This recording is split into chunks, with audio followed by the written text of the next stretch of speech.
Welcome to the top 10 underrated sleepers of the 2022 NFL draft class. These are guys that, based on where I see them getting mocked, see them getting placed on big boards, how much I hear them getting talked about, guys that I just think are underrated, under-discussed within this draft cycle. I just picked 10 guys and we're going to go alphabetically, starting with Brian Asamoa, linebacker out of Oklahoma. Brian Asamoa is a converted safety, and he has the speed, agility, and coverage instincts that you would expect from somebody who is formerly a member of the defensive backfield. He's undersized at 6 foot, 226, but he has almost 33-inch arms. So when you project a linebacker's ability to engage with blocks, stack and shed, which is a skill set that Asamoa will absolutely need to develop, but he has the length and sort of the prototypical frame and build of someone that can do those things effectively. He has a very unconventional tackling style. He tackles guys very high up, and that's something that his length allows him to get away with. Didn't really struggle at all with missed tackles last season, but something that he might need to fix at the next level. Next, we've got Taylor Britt, who I'm just going to call a defensive back out of Nebraska. He played outside corner at Nebraska, kind of ran a weird defensive scheme there, but I think that he projects the best as a safety in the NFL.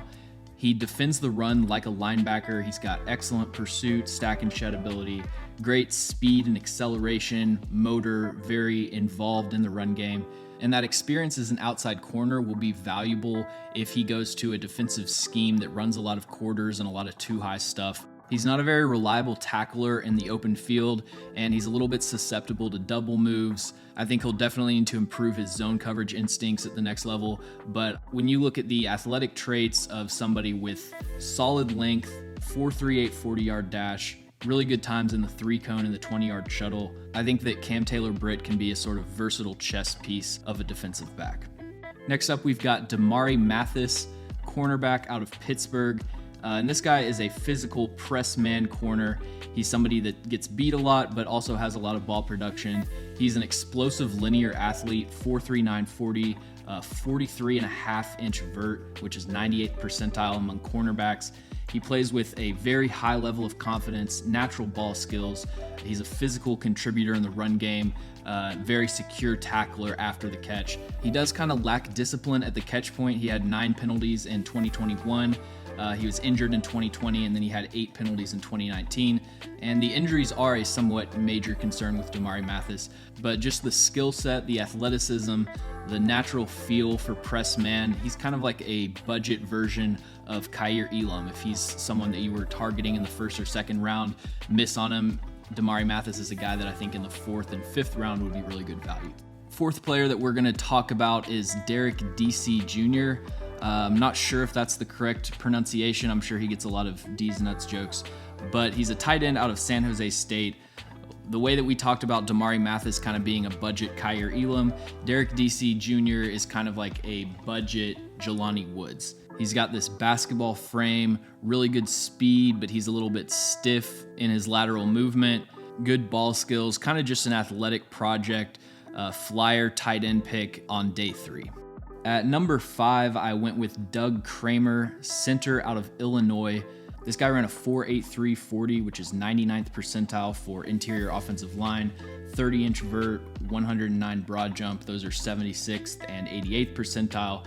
He's one of these guys that's kind of a project interior lineman with great movement skills, can do everything that you need him to do as far as run blocking in a wide zone scheme, but has some issues in pass protection, a little bit undersized, not the longest arms.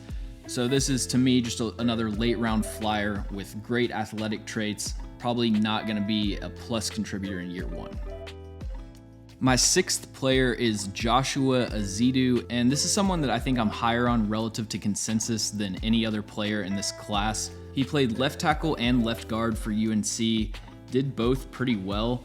He's got 34-inch arms, and even though I like him best at guard, I honestly think that he could hold up at tackle if you needed him to. He's got really fluid hips that allow him to recover and reset his base. He's very under control blocking on the move. He uses his length very well. He generates a ton of displacement on down blocks and as a puller, that kind of stuff. When he's at tackle, he is a little bit vulnerable to speed rushers. He doesn't have the best range in terms of protecting the outside, and his hand placement and run blocking gets a little bit wild at times. He has a tendency to land his hands a little bit wide. But other than that, I mean, my comparison for him is Trey Turner. I think that whichever team drafts Joshua Azidu, assuming that it's not in the first round, is going to get an absolute steal. At number 7, we've got Kirby Joseph, another Illinois player. Kirby Joseph is a safety, played almost exclusively deep single high safety. Illinois was near the top of FBS in terms of cover 3 and cover 1 usage. And so from a snap to snap basis, you didn't really get to see a lot of Kirby Joseph. There would only be maybe 8 to 9 plays in each game that he was actually involved. But when he was involved, he really showed everything that you're looking for in terms of the modern safety skill set. He's got excellent change of direction ability, high-end ball skills. He put some spectacular interceptions and pass breakups on film. He's an extremely reliable tackler, has a physical mentality in run defense. And then he's got a smooth back pedal, fluid hips, really nice T-step. The one question with Kirby Joseph is sideline to sideline range. Even though he played in that single high scheme, I don't necessarily think that's his best fit in the NFL. My comparison for him is Justin Simmons, so I do really like him in a Fangio style defense. But Kirby Joseph is a guy that I currently have as a top 32 player.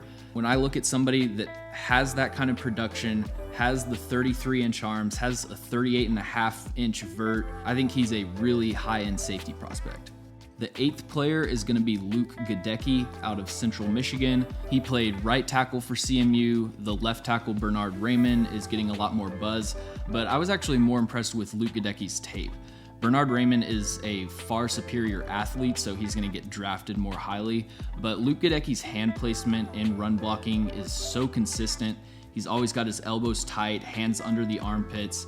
He has really clever hand usage and pass protection, and I think that he has the hips and the foot speed to both lock onto mobile targets in the run game and reset his anchor and recover in pass protection. And he's also a converted tight end who's still new to the position, so you can sort of project some development there. The main thing with Luke Godek is that 32.25-inch arms is 4th percentile for an offensive tackle, and his anchor is not that great. You especially saw that when he went up against pass rushers that had some length. So to me, he's kind of someone that you draft in the mid rounds, and he's going to be your 6th swing tackle, kind of player that can play right tackle, either of the guard spots. I think at the beginning of day 3, late day 2, he's a really good value. The 9th player is extremely similar to Luke Godek, and it's Max Mitchell out of Louisiana. He's also a swing tackle, played on the left, played on the right. Again, outstanding coordination, great footwork, never really caught off balance, very refined hand usage, and an extremely productive run blocker. I mean, he was PFF's highest graded tackle in 2021, but at 307 pounds with kind of a high cut build, not great length, his anchor is just not strong enough to really hold up in the NFL at this point.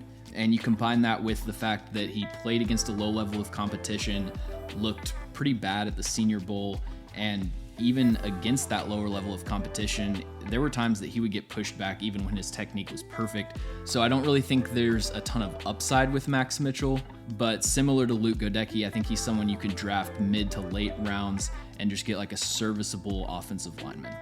And then my final underrated player, probably saving the best for last on this one, is Zach Tom out of Wake Forest. He's one of the most skilled pass protectors in this class. If you look at his hand usage, I mean, he's one of the only tackles in this class that has the ability to play with independent hands, does a good job of mixing up his tech from snap to snap. His 40-yard dash, vertical jump, broad jump, 3-cone, 20-yard shuttle are all around the 95th percentile. So he's a great athlete laterally. There's nothing in terms of run blocking scheme that he can't do. And like I've mentioned with some other guys, his balance and his recovery when he gets beat maybe with the first pass rushing move is really second to none. He's someone that might need to move inside, only 304 pounds, 33.25-inch arms. So not great from a size and length perspective, but I think if you move him into guard, he has a chance to develop into one of the top 7 to 10 pass protecting guards in the NFL. And ultimately, being able to hold up in pass protection is the most important, most valuable skill set for an offensive lineman. So whatever issues I might have with Zach Tom's run blocking tape, I don't really think that he generates a ton of power as a run blocker. I think someone with his athletic traits and his just skill set and polish in pass protection, he's someone that if I was a GM, I'm starting to think about him at the beginning of the second round. All right, that's going to do it for this video. Hope I was able to put you on to some interesting prospects that you hadn't heard of. I'm at the point in draft season where I'm really just looking for sleepers. I've watched all of the main guys now, so if you've got anyone that's kind of under the radar that you think I should check out, definitely leave a comment. And if you enjoyed the video, make sure to subscribe, follow me on Twitter, and check out my Patreon. Have a good one.